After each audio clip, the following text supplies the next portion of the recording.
오늘 말씀은 이사야 9장 6절입니다. 제목은 영존하시는 아버지. 이 제목으로 은혜를 나누겠습니다. 다 같이 이사야 9장 6절을 읽습니다. 시작. 이는 한 아기가 우리에게 낳고 한 아들을 우리에게 주신 바 되었는데 그의 어깨에는 정사를 메었고 그의 이름은 기묘자라 모사라 전능하신 하나님이라 영존하시는 아버지라 평강의 왕이라 할 것임이라. 아멘. 12월은 매우 분주하고 바쁩니다. 빨리 지나갑니다. 그리고 왜 이렇게 바쁜지 모임도 많고 또 마음이 바빠서 그런지 그냥 정신없이 지나가는 것이 12월입니다. 거기에 성탄절이 다가오고 그리고 성탄절을 맞이하는 사람들이 다 마음이 기쁘고 기대하고 그렇게 살아갑니다. 그래서 지금 카페에 가면 성탄절 캐롤이 울려 퍼지고 또 길거리에도 역시 성탄절 캐롤이 울려 퍼지고 그렇게 좋은 이 시절이 있습니다. 이 성탄절을 맞이해서 우리는 하나님의 아들 성자께서 인간의 몸을 입고 이 세상에 오신 이 사건을 한번 잘 생각해 보아야 합니다. 오늘 예수 그리스도의 이름에 대하여 이 본문 말씀의 그 특성을 말하고 있습니다. 이는 한 아기가 우리에게 낳고 한 아들을 우리에게 주신 바 되었는데 그의 어깨에는 정사를 메었고 그의 이름은 기묘자라 모사라 전능하신 하나님이라 영존하시는 아버지라 평강의 왕이라 할 것임이라 라고 했습니다. 여기에 이름이 기묘자, 모사, 전능하신 하나님, 영존하시는 아버지. 예수의 이름은 기묘자, 원더풀, 아주 놀라운 우리에게 구원을 주시는 전능하신 하나님이 우리 예수 그리스도이십니다. 또 모사라, 카운셀러라고 합니다. 우리를 위로하시고 우리를 상담해 주시는 상담자의 역할을 하시는 분이 예수 그리스도이십니다. 또 전능하신 하나님이다. Mighty God. 우리 예수 그리스도는 영원 전에 성부, 성자, 성령의 삼위일체로서 존재하실 때 제2 위격이신 성자로서 전능하신 하나님이셨습니다. 능력이 많으신 하나님이셨어요. 그리고 예수 그리스도를 영존하시는 아버지, The Everlasting Father, 영원히 존재하는 아버지다. 이렇게 예수의 이름이 불려지고 있습니다. 그리고 또 하나 평화의 왕, The Prince of Peace, 모든 평화의 왕, 예수 그리스도가 있는 곳에는 평화가 있죠. 예수님은 죄인들을 상한 갈대를 꺼져가는 심지를 완전히 사람들이 포기하고 동돌린 사람들을 위하여 오셨고 그들을 치료하시고 그들을 위하여 자기의 몸을 버려서 십자가에 피 흘려주시고 그리고 예수를 믿는 자에게 그 죄를 사하여 주시고 그 영혼을 회복시켜 주시고 하나님의 거룩하고 건강한 자녀가 되게 해 주시고 영원한 천국으로 들어가는 소망을 주시는, 그래서 예수 그리스도가 있는 곳에는 평화가 있다. 화평이 있다. 예수 그리스도 위에 이 세상에 평화를 줄 수 있는 자는 없다. 그러므로 예수님은 평화의 왕이십니다. 그러면 이 이름 중에서 오늘 우리는 예수 그리스도의 이름의 특성 중에 첫째로 영존하시는 아버지로서의 특성에 대해서 살펴보겠습니다. 예수님은 영존하시는 아버지로서의 특성이 있습니다. 영존하시는 아버지의 뜻은 영원히 The Everlasting Father, 시간이 있기 전부터 영원히 존재하던 하나님이셨다. 그래서 영존하시는 아버지십니다. 그 영존하시는 아버지께서 세상에 인간의 몸을 입고 성육신 하셨는데 그 성육신 하신 그 과정이, 계기가 어떻게 됩니까? 미가서 5장 2절을 보면 베들레헴 에브라다야, 너는 유다 족속 중에 작을지라도 이스라엘을 다스리는 자가 내게서 내게로 나올 것이라. 그의 근본은 상고의 영원에 있느니라. 베들레헴 에브라다라는 유다 족속에 속한 베들레헴의 작은 시골의 땅을 선택합니다. 거기에서 예수 그리스도가 나실 것이다. 그 다스릴 자가 예수 그리스도가 오시는데 그의 근본은 상고의 영원에 있다. 영원히 존재하시는 분이다. 그래서 everlasting Father, 영원히 존재하시는, 영존하시는 아버지로서 예수 그리스도가 표현되어지고 있습니다. 삼위일체 하나님으로서 성부, 성자, 성령이 함께 영원의 세계에 거하시던 분이 인간의 몸을 입고 세상 속으로 들어왔습니다. 그가 시간 속으로 들어오도록 허락된 장소가 베들레헴이었다. 이와 같이 특별한 장소가 주어졌다. 그리고 이 베들레헴은 예수 그리스도가 나실 장소로서 어떠한 의미가 있습니다.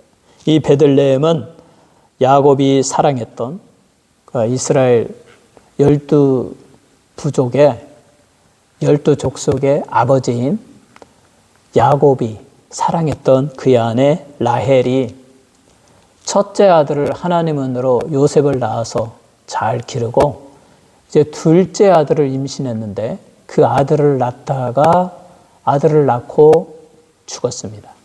아마 현대적인 의학이 발전했다면 뭐 제왕절개 이런 걸 통해서 이렇게 살릴 수 있을 터인데 겨우 둘째 아들을 낳고 그리고 고통 중에 죽으면서 그때 이 라헬이 이렇게 말합니다. 창세기 35장 18절로 19절에 그가 죽게 되어 그의 혼이 떠나려 할 때에 아들의 이름을 베노니라 불렀으나 그의 아버지는 그를 베냐민이라 불렀더라.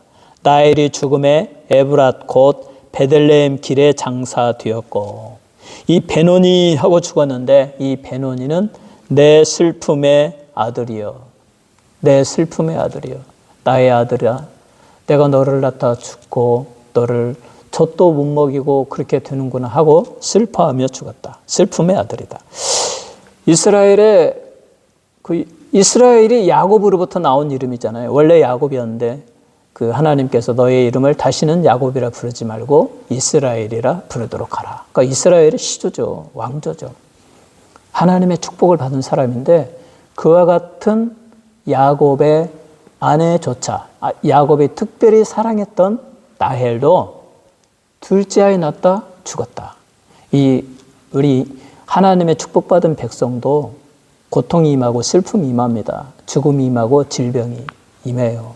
그때나 지금이나 마찬가지입니다. 그러므로 우리는 하나님을 잘 믿고 의지하고 더욱 하나님께 기도하고 하나님의 모든 역사하시는 주권에 맡기고 하나님께 감사하며 살아야 될 것입니다. 이렇게 베들레헴은 슬픔의 아들, 슬픔의 장소로 불려졌습니다. 그리고 영존하시는 아버지 예수 그리스도께서 이 세상에 성육신하셔서 베들레헴에 태어나셨는데 그 예수 그리스도를 바로 슬픔의 사람, 성경에 보면 a man of sorrows, 보라 그는 슬픔의 사람이로다. 슬픔의 사람이 되었죠. 왜 그렇습니까? 그는 도살장으로 끌려가는 양과 같았고 아무도 그를 돌봐주지 아니했고 공정한 재판을 받지 못하고 변론을 받지도 못하고 슬픔과 고통을 당하였도다. 그리고 그가 찔림은 우리의 허물을 인하며 그가 상함은 우리의 죄악을 인함이라. 그가 징계를 받음으로 우리가 평화를 누리고 십자가에서 모진 모욕과 멸시와 침뱉음을 당하고 두 손과 두 발의 못을 박히시고 6시간 동안의 고통을 당하고 인류의 모든 죄를 다 짊어지시고 죄인의 모습으로서 슬픔의 사람으로서 자기의 목숨을 들이셨다. 그래서 베들레헴은 슬픔의 장소이고 그 베들레헴에 태어나시는 예수 그리스도는 슬픔의 사람으로 그렇게 묘사되고 있습니다. 또 이 베들레헴은 특별히 예수님과 관련이 또 있어요. 예수님의 족보를 보면은 마태복음에 보면 다윗의 자손 예수 그리스도의 족보가 나오죠. 다윗의 자손으로 나옵니다. 다윗의 자손. 다윗이 이 예수님의 육신의 조상이 되는 겁니다. 다윗은 이스라엘의 왕의 상징이에요. 예수님은 예수를 믿는 모든 영적인 백성들의 왕이 되십니다. 왕으로서의 왕의 후손으로 오시는 예수 그리스도. 그래서 다윗이 표현되어지는데 그 다윗이 태어난 곳이 베들레헴. 다윗이 이스라엘의 왕으로서 어노인팅, 기름 부음을 받은 곳이 베들레헴입니다. 그래서 사무엘상 16장 12절로 13절에 이에 그 사람을 보내어 그를 데려오매 그의 빛이 붉고 눈이 빼어나고 얼굴이 아름답더라. 여호와께서 이르시되 이가 그니 일어나 기름을 부으라 하시는지라. 사무엘이 기름불병을 가져다가 그의 형제 중에서 그에게 부었더니 이날 이후로 다윗이 여호와의 영에게 크게 감동되니라. 사무엘이 떠나서 라마로 가니라. 사울 임금님이 이스라엘의 초대 임금이 되었는데 교만했습니다. 또 하나님의 말씀에 순종하지 아니했습니다. 순종이 제사보다 더 낫다고 했는데 이 사무엘의 말을 어기고 사무엘이 오기도 전에 자기 스스로 막 제사를 드리고 이렇게 불순종하고 교만하고 하나님의 명령에서 떠남으로 하나님께서 말씀하시기를 내가 사울을 이스라엘의 왕으로 세운 것을 후회하노라. 내가 사울을 패하고 그 뒤를 위해서 이어서 영원히 존속될 왕위를 간직할 왕을 새로 뽑겠다. 그게 바로 다윗이었습니다. 그래서 사무엘에게 베들레헴으로 내려가서 이새의 아들 중에서 머리에 기름을 붓도록 하여라. 그래서 8명의 아들 중에 첫째부터 7째까지 다 지나가는데 뭐 다 잘생기고 준수하고 사무엘이 막 기름을 부으려고 할 때마다 하나님께서 성령을 통하여 아니다. 사람은 외모를 보거니와 나는 중심을 보느니라. 여호와를 사랑하고 여호와를 기뻐하고 항상 하나님과 교제하고 하나님께 기도하고 하나님의 말씀을 매일 묵상하며 들어나가서 하나님을 찬양하고 시를 지어서 하나님 영광 돌리고 여호와 우리 주여 주의 이름이 온 땅이 어찌 그리 아름다운지요. 하늘이 하나님의 영광을 선포하고 궁창이 하나님이 하시는 일을 나타내는도다. 언제나 하나님과 교제하고 하나님과 동행했던 말제 그 다윗을 마지막으로 불렀습니다. 봤더니 얼굴이 붉고 아름답고 눈이 아름답고 그때 성령께서 이가 크니 그에게 기름을 붓도록 하여라. 그래서 이 사무엘 선지자가 다윗의 머리에 기름을 붓고 그때부터 다윗이 시련과 고난을 통하여서 하나님을 의지하면서 잘 참고 인내할 때 마침내 이스라엘의 왕이 되었고 그 왕위가 계속적으로 내려오고 예수 그리스도까지 내려온다. 그래서 이 다윗이 기름 부음을 받은 곳이 베들레헴이고 예수 그리스도는 그래서 다윗의 족속으로서 베들레헴에서 태어나시고 그리고 십자가에서 그 기름 부으심을 받고 영원한 왕으로서 영원한 제사장으로서 속죄의 제사를 드리시고 구원을 이루신 분이 예수 그리스도이십니다. 또 베들레헴은 베들레헴 에브라다야라고 했습니다. 베들레헴 에브라다. 이 뜻은 떡의 집, 베들레헴 떡에다가 에브라다 집, 떡의 집. 베들레헴은 떡의 집입니다. 떡과 관련이 있습니다. 이 떡의 집인데 예수님은 뭐라고 했습니까? 자신을 나는 생명의 떡이다. 요한복음 6장 35절에 예수께서 이르시되 나는 생명의 떡이니 내게 오는 자는 결코 줄이지 아니할 터이요 나를 믿는 자는 영원히 목마르지 아니하리라. 예수 그리스도는 영적인 생명의 떡으로서 굶주린 영혼을 만족시킵니다. 여러분, 우리가 만약에 한 3일 정도 우리의 육신이 굶었다, 집에 먹을 것이 없다, 온 가족이 먹을 것이 없다, 그러면 벌써 힘이 빠지고 정말 삶의 의욕도 떨어지고 다 사람들이 지쳐 있습니다. 활기가 없습니다. 그런데 그때 그 사람에게 아주 맛있는 음식과 음료와 과일을 주면 막 먹을 때 얼마나 그 음식이 달고 그리고 배에 들어갔을 때 든든하겠습니까? 우리의 영혼도 마찬가지라는 거예요. 영적인 생명이 없고 육신의 생명만을 가지고, 이 유대인 속담에 재물은 바닷물과 같아서 마시면 마실수록 더욱 짜다. 이 세상의 물질, 육체적인 것, 쾌락, 탐욕, 탐심, 이 재물 쌓으면 쌓을수록 더 목마르고 더 굶주리고 더 갖고 싶고 해서 만족이 없습니다. 우리의 영혼이 그러합니다. 영적인 만족, 예수 그리스도를 통한 성령이 주시는 영적인 기쁨, 영적인 생명이 없을 때는 영혼은 배고프고 목마르고 기진하고 탈진 상태에서 육체만 살아가지고, 그래서 사람에게 그 삶의 그 생명력이 없고 또 활기가 없고 그렇게 그냥 목적 없이 살아가는 것이, 그것이 영원히 굶주린 자들의 삶의 모습입니다. 그런데 그런 자를 향하여 예수님은 말씀하십니다. 예수께서 이르시되 나는 생명의 떡이니 내게 오는 자는 결코 줄이지 아니하리라. 성령이 주시는 만족이 있을 것이다. 기쁨이 있을 것이다. 그래서 우리가 예수께로 오고 예수를 믿고 예수의 명령에 따라서 우리의 죄를 고백하고 회개하고 통성으로 기도하고, 그리고 여호와를 기뻐하고 하나님을 찬양하고, 이렇게 주일날 예배드리고 또 찬송하는 소리 있어 크게 하나님을 찬송하고 또 하나님의 말씀을 듣고 말씀을 읽고, 그리고 수시로 기도하고 하나님을 항상 생각하는 사람은 우리 예수께서 영혼의 생명의 떡을 그 사람에게 부어주셔서 영적으로 아주 배부르고 강건합니다. 영혼이 살아있습니다. 그렇게 하나님을 찾고 하나님을 의지하고 성령으로 충만한 사람은 영혼이 살아있고 생기가 있고 만족함이 있고, 그리고 영혼이 기쁘고 즐겁고 힘이 남으로 육체도 강건하게 되는 것입니다. 이렇게 예수 그리스도는 영존하시는 아버지로서 베들레헴에 태어나셨고, 그리고 그를 믿는 자들의 영혼을 만족시켜주는 위대하신 하나님이십니다. 그리고 우리의 구세주이십니다. 우리는 성탄절을 맞이해서 영존하시는 아버지로서의 예수 그리스도를 마음속에 새기고 나의 구주로 믿고 주님을 사랑하고 주님을 의지하고 주님을 찬양하고 주님께 기도하며 이 아름다운 성탄절을 맞이하시기를 주님의 이름으로 축원합니다.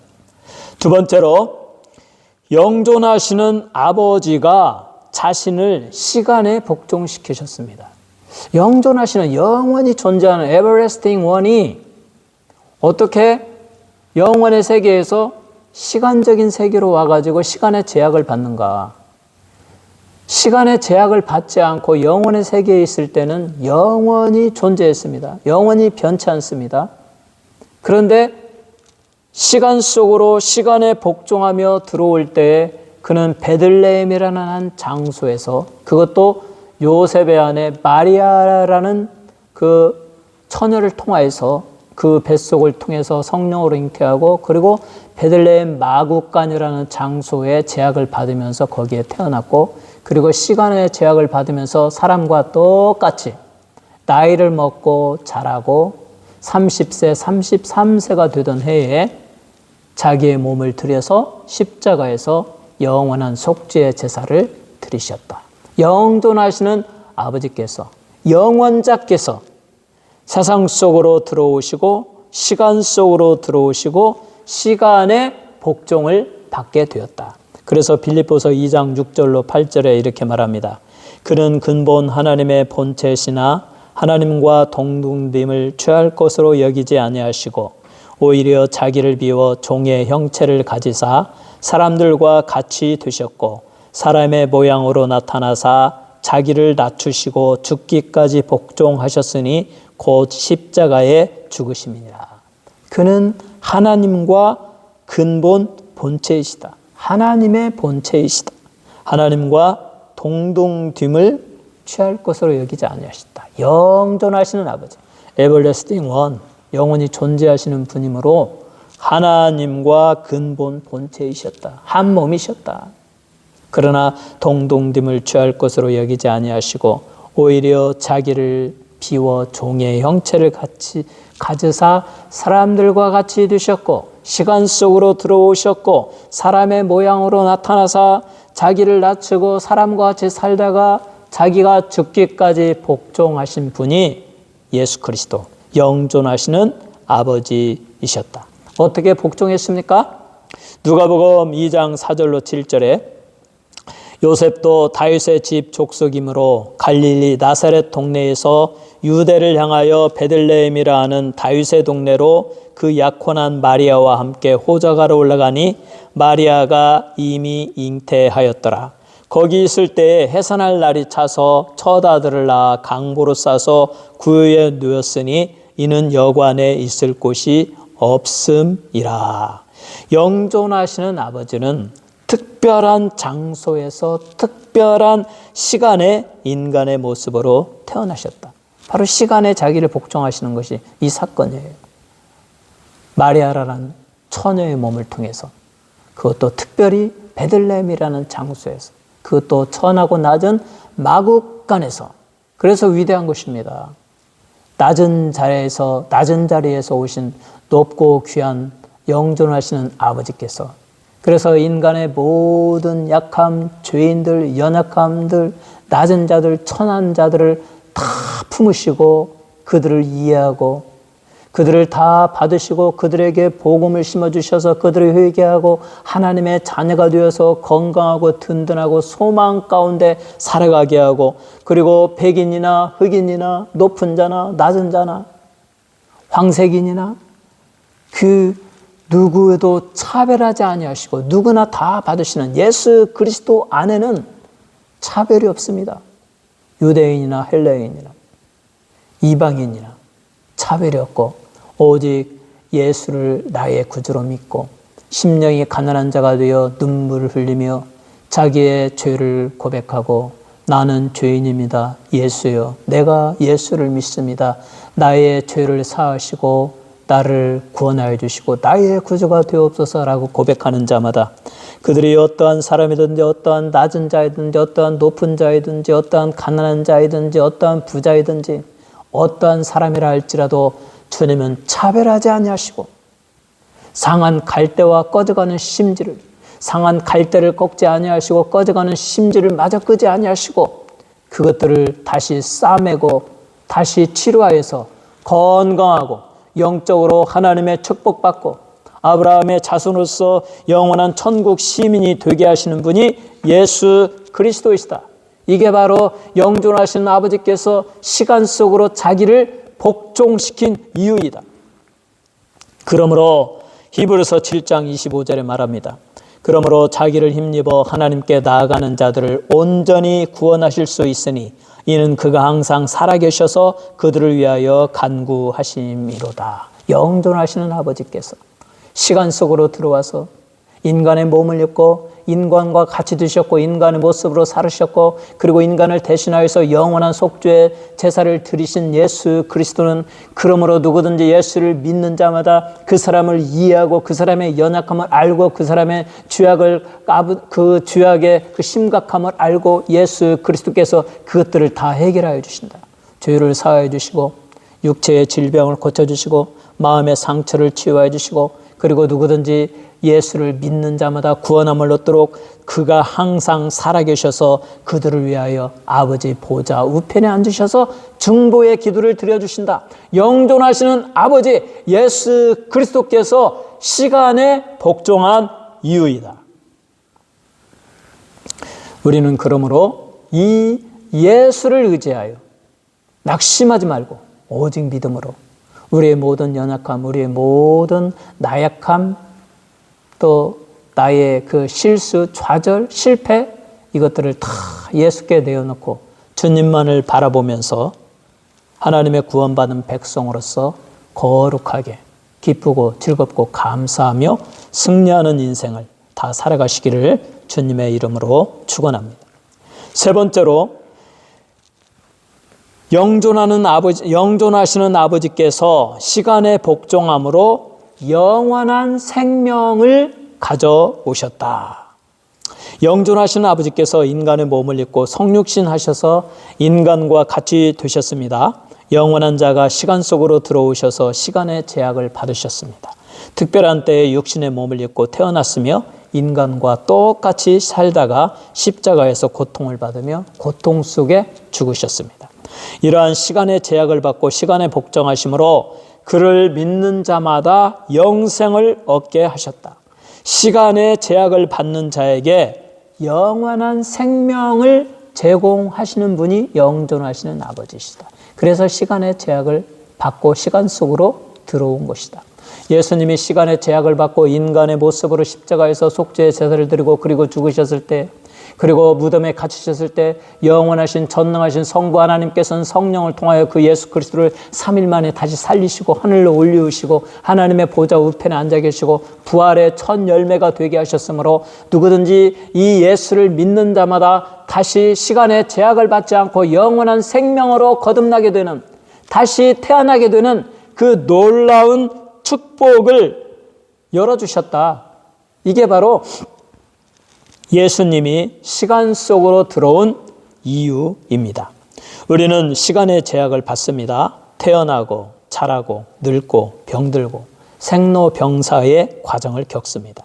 시간 속에서 태어나고 시간 속에서 살다가 시간 속에서 죽습니다. 지금도 여러분과 저의 시간은 흐르고 있습니다. 아직 젊은이는 잘 모르지만 이제 60대, 70대 되면 죽을 날로 자꾸 우리의 시간이 없어지고 있어요. 이 현세의 시간이 점점점 없어지고 사라지고 있습니다. 만약에 영존하시는 우리의 구세주 예수 그리스도를 믿지 않는다면 이 모래시계 속에 모래가 자꾸 떨어지고 위에 있는 모래가 점점 없어지면, 그것이 다 떨어지고 없어지면 생명이 끝나듯이 그 자신의 생명, 이 육신의 삶에 포커스를 두는 사람들은 점점점 불안해질 것입니다. 아, 내 생명이 점점 짧아지는구나. 내가 80, 이제 90인데, 아, 이제 내가 95세인데, 과연 나는 몇 년을 더 살을까? 며칠을 더 살을까? 이제 하루하루가 언제 죽느냐? 그리고 어느 날 죽는 거예요. 죽고 끝! 더 이상 없습니다. 그때 영존하시는 아버지 예수 그리스도를 마음에 간직하지 못한 사람은 아무런 소망이 없이, 아, 인생은 이것이 끝이고 그저 허무한 것이구나, 이제 나는 가는구나, 어디로 가지? 아마 아무것도 없을 거야 하고 아무런 소망도 없이 죽습니다.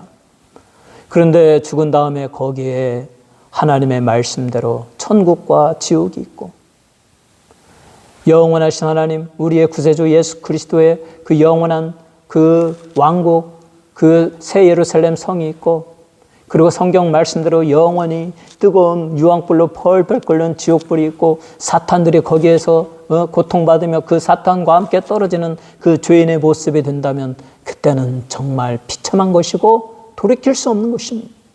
그것은 결코, 단테가 말했어요. 지옥의 문에, 너 이 문으로 들어가는 자요, 돌아올 생각을 하지 말라. 한번 들어가면 끝이에요. 그래서 살아있을 때, 내 생명이 살아있을 때, 시간의 제약을 받게 하신 하나님, 이 생명이 살아있을 때 영존하시는 아버지 예수 그리스도를 믿고 예수 그리스도를 나의 구주로 믿고 내 죄가 사함받고 하나님의 거룩한 백성이 되어서 성령의 인치심을 받은 사람은 이 세상의 시간의 제약이 끝나고 그 시간의 제약으로부터 영원히 존속하는 영원한 생명, 영생을 얻게 되고 영원한 천국에 들어가게 된다. 이것을 위하여 예수 그리스도께서, 영존하시는 아버지께서 인간의 몸을 입고 시간의 제약을 받아야 하셨다. 요한복음 3장 16절에 말합니다. 하나님의 세상을 이처럼 사랑하사 독생자를 주셨으니 이는 그를 믿는 자마다 멸망치 않고 영생을 얻게 하려 하심이니라. 시간의 제약을 받는 인간에게 영원한 생명을 주시기 위하여 하나님의 아들 예수 그리스도께서 오셨습니다. 하나님이 세상을 이처럼 사랑하사 독생자를 주셨으니 이는 그를 믿는 자마다 멸망치 않고 영생을 얻게 하려 하심이니라. 이 예수를 믿어야 됩니다. 성탄절은 바로 이것을 우리에게 생각나게 하십니다. 성탄절은 영원한 생명을 인류에게 제공하는 사건입니다. 시간 속에 태어나서 시간의 제약을 받고 생로병사의 삶을 살아가는 허무한 존재에게 영원한 생명, 시간을 초월한, 죽음을 초월한, 영원히 죽지 않는 영원한 천국, 행복의 나라에서 영원토록 살게 되는 그 영생을 제공하는 사건이 이 성탄절의 사건이다. 그러므로 해마다 성탄절을 맞이할 때 우리는 우리에게 영원한 생명을 제공하시고 천국의 문을 열어주시는 하나님의 초대에 응해야 됩니다. 주 예수를 믿으라. 그리하면 너와 내 집이 구원을 얻으리라. 성탄절은 영원한 생명이신 하나님의 아들, 영존하시는 아버지 예수 그리스도를 소개하는 날입니다. 예수를 믿고 예수를 영접하고 영원한 생명을 얻어서 영원한 천국에 다 이루시기를 주님의 이름으로 축원합니다.